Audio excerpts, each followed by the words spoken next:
80 രൂപ 80 രൂപ ഒരു 90 രൂപ. അതെ, ഒരുത്തൻ വിളിച്ചിരിക്കുന്നു 90 രൂപ. 100 രൂപ. ഒരു കറമ്പൻ 100 രൂപ. 110 രൂപ. ഒരു കുള്ളൻ 110 രൂപ. 115. സമര ഷർട്ടുകാരൻ 115 രൂപ. 120 രൂപ. നല്ല പിടയ്ക്കുന്ന മത്തി, പിടച്ച് മരിച്ച മീൻ 120 രൂപ 2 തരം. 125. 125 രൂപ ഒരു തരം. ഇതാണ് പരീക്കുട്ടിയുടെ മകൻ പിരീക്കുട്ടി. ഇന്ന് കമ്മീഷൻ ഏജന്റാണ്. മാർക്കറ്റിലെ ഈ തിരക്ക് പിടിച്ച നിൽപ്പ് കണ്ടാലറിയാം ഇവിടുത്തെ എന്തൊക്കെയോ ആണെന്ന്. 125. 130. ഇതാണ് കരുണൻ, ഈ കടപ്പുറത്തിൻ്റെ മുറിവൈദ്യൻ. നാട്ടുകാർ ഇദ്ദേഹത്തെ ഓമനിച്ച് വിളിക്കുന്നത് നായങ്കരണൻ എന്നാണ്. നീ ഒലത്തും. എടാ, നീ വല്ല പച്ചക്കറിയും മേടിച്ചു കൂട്ട്. പച്ചമരുന്ന് കടക്കാരൻ പച്ചമീൻ മേടിക്കാൻ വന്നേക്കണ്. പല ചേട്ടത്തിമാരുടെ വല്ല ചീഞ്ഞ ചാളയാ വെട്ടാനാ വാളാനോ എല്ലാം മേടിച്ചു കഴിക്കാം. എത്ര വിളിച്ചേ? 160. 160. 80 രൂപ 3 തരം. എനിക്ക് ഞാൻ തന്നെ ലേലം ഉറപ്പിച്ചു. ഒരുത്തരും മീൻ തരില്ല. എല്ലാവരും വീട്ടിൽ കൂടെ പൊക്കോളൂ. ചാകരയാണോ? ഞാൻ ഉണ്ടാക്കിയ മീൻ ഞാൻ തന്നെ ലേലം വിളിച്ച ഞാൻ തന്നെ എടുക്കും. എല്ലാവരും പൊക്കോ, എല്ലാവരും പൊക്കോ, എല്ലാവരും പൊക്കോ. എന്നെ വീട്ടിൽ കൊണ്ടുപോയി എനിക്ക് ആരും വെച്ച് വരാനില്ലെങ്കിൽ ഞാൻ എങ്ങനെയും വെച്ച് കഴിച്ചോളാം. നീ പോടാ. ഇവർ തമ്മിൽ എന്നും മത്സരമാണ്. ഇവർ തമ്മിലുള്ള മത്സരം എന്തിനാണെന്ന് പിന്നാലെ. എന്റെ പടച്ചോനെ, എന്റെ വാപ്പാടെ കയ്യിൽ നിന്ന് വള്ളവും വലയും മേടിച്ച പൈസ കൊണ്ട് ഒരുത്തന് MIT മേടിച്ചു കൊടുത്ത് അതിന്റെ പുറകെ ഇരുന്ന് ഷൈൻ ചെയ്ത് പോവല്ലേടി കറുത്തമ്മേ. എന്റെ വാപ്പാനെ ചതിച്ചതിന് നിന്റെ മോളെ ഞാൻ ചതിക്കൂടി കറുത്തമ്മേ.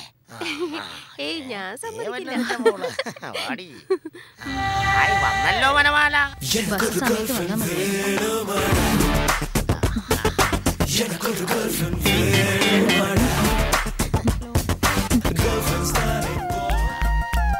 ഹായ് വെളുത്തമ്മ.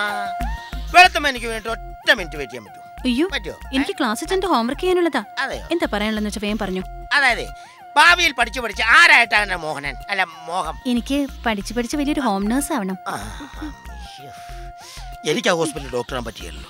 കാരണം വെളുത്തപ്പനത്തിന് പഠിപ്പും പത്രാസും എനിക്കില്ലല്ലോ. അതൊക്കെ പോട്ടെ, എന്തോ പറയാനുണ്ടെന്ന് പറഞ്ഞിട്ട്. പറയാനുണ്ട്.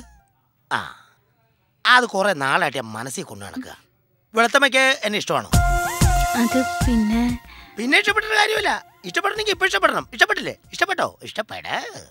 അത് ഞാൻ പിന്നെ പറയാം. എനിക്കിപ്പോഴും നിങ്ങളുടെ പുറകെ നടക്കാണ്ടിരിക്കാൻ പറ്റില്ല. എനിക്ക് രണ്ടിലൊന്നും ഇപ്പൊ അറിയണം. എത്ര നാളായി പുറകെ നടക്കുന്നു? ഇഷ്ടമാണെന്ന് പറയടി. ശരിയാ, എത്ര നാളായി പുറകെ നടക്കുന്നു? ഒന്ന് പറയടി. ഇഷ്ടമാണെങ്കിൽ ഇഷ്ടമാണെന്ന് പറ. നാളെ വൈകിട്ട് കോളേജ് വിട്ട് വരുമ്പോ ഇതിനുള്ള മറുപടി പറയാം. അത് ശരി. അപ്പൊ കോളേജ് വിട്ട് വരുന്നവരെ ഞാൻ ഇവിടെ കുത്തിയിരിക്കണം. ഞാൻ അതിന് റെഡിയാ. അതൊന്നും വേണ്ട. നാളെ വൈകിട്ട് കൃത്യം 6 മണിയാകുമ്പോ വീട്ടിൽ വന്നാൽ മതി. ഞാനൊരു തീരുമാനം പറയാം.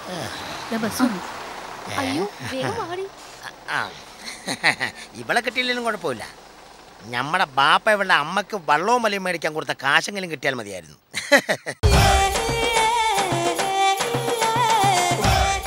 ഈ വെളുത്തമ്മ വരാനുള്ള സമയം കഴിഞ്ഞല്ലോ. ഇവളിത് എവിടെ പോയി കിടക്കുകയാണ്?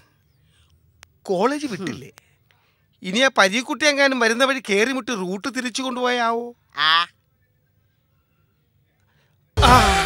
എന്റെ പൊന്നോ, ഓരോ ദിവസം ചെല്ലുന്തോറും പടവളം വലുതാവുന്ന പോലെ പടർന്ന് പന്തലിച്ചല്ലേ വരുന്നത്. ഈ കണക്കിന് പോയ അവൾ അവിടെ അമ്മേനെയും വെട്ടും. എന്റെ നറുനണ്ടിക്കാവ് ഭഗവതി. അതെ നായക്കറിനേട്ടാ, എന്തോ എന്റെ മുഖം ദേ ചുവന്ന് തുടുത്ത് ഇവളെ പോലെ സുന്ദരിയാവാൻ എന്തെങ്കിലും പൊടിക്കൈകളുണ്ടോ? അതെ, വേറെ ഒന്നും ചെയ്യണമെന്നില്ല. എന്റെ ഓമന പേരിലുള്ള പൊടി 3 നേരം മുഖത്ത് പിറക്കിയാ മതി. പൊടി. അയ്യടാ, അത് ചേട്ടന്റെ മുഖത്തങ്ങ് തേച്ചാ മതി. ഒന്ന് പൊടി ആ വെളുത്തച്ചെള്ള മരുന്ന് കൊടുത്തേ. മേടിച്ചോ? അത് തന്നെയാടാ. വൈദ്യര് പറഞ്ഞ പോലെ അങ്ങ് കൊടുത്താ മതി. 3 നേരം കഴിക്കാൻ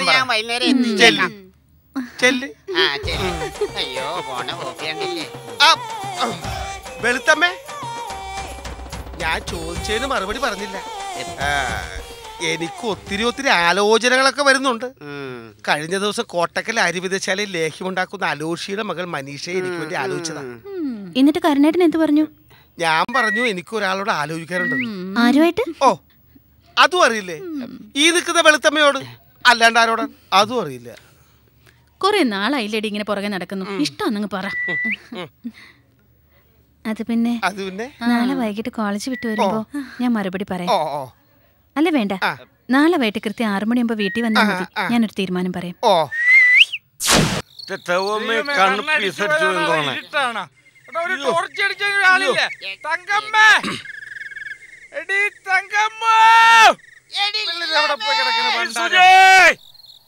ആരെങ്കിലും ടോർച്ച് ബൾബ് ഉണ്ടോ തെളിച്ചാടം വെട്ടയില്ലെന്ന്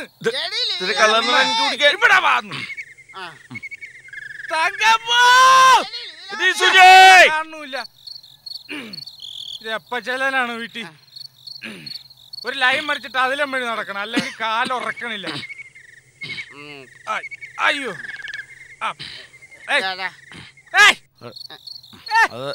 എല്ലാരും പിടിക്കണത്.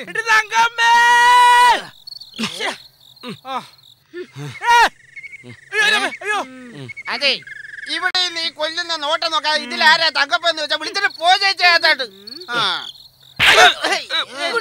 അപ്പൊ ഇതാണ് തങ്കപ്പൻ. അയാളുടെ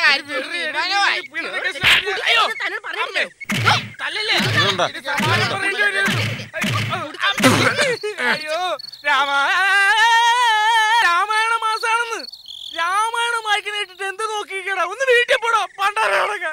ഈ കർക്കിടക മാസത്തിൽ രണ്ടെണ്ണം കിട്ടാറുള്ളതാണല്ലോ. ഒരെണ്ണത്തിന് കുറവുണ്ടോ? അയ്യോ എല്ലാം ഓക്കെ ഓക്കെടാ. Thank you. അമ്മേ അമ്മേ അയ്യോ അമ്മേ, ഞാൻ കടപ്പുറത്ത് പോയി കിടന്നോളാടി. തങ്കപ്പച്ചേച്ചി, എനിക്ക് വീടില്ലാട്ടോ.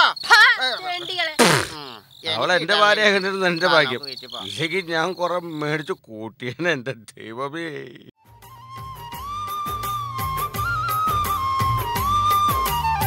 പാന്റിനുള്ളിൽ പൈന്റാണ്, ചുണ്ടിനുള്ളിൽ ഹാൻസാണ്, പൈന്റടിച്ചാൽ പാമ്പാണ് സോണിയ സോണിയ.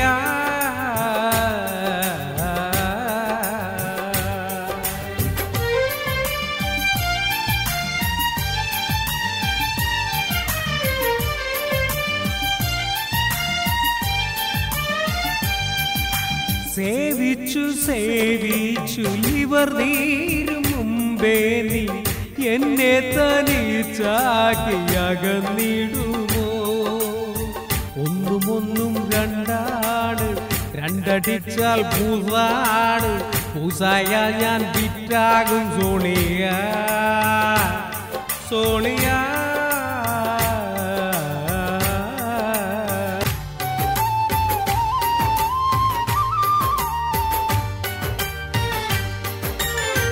കടപ്പുറം ഹൈസ്കൂളിൽ നാം അന്ന് പഠിക്കുമ്പോൾ പുളിമാങ്ങ സാൽട്ടും കൂട്ടി കഴിച്ചതല്ലേ?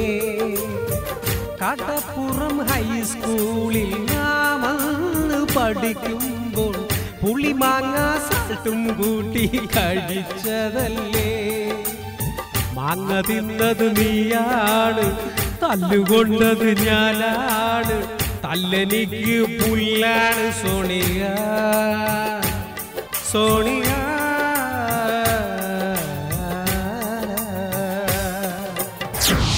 തന്നെയാണോ ഇത്? അത് തന്നെ മുതുങ്കോല്. നീ വന്നോ? സ്വപ്നം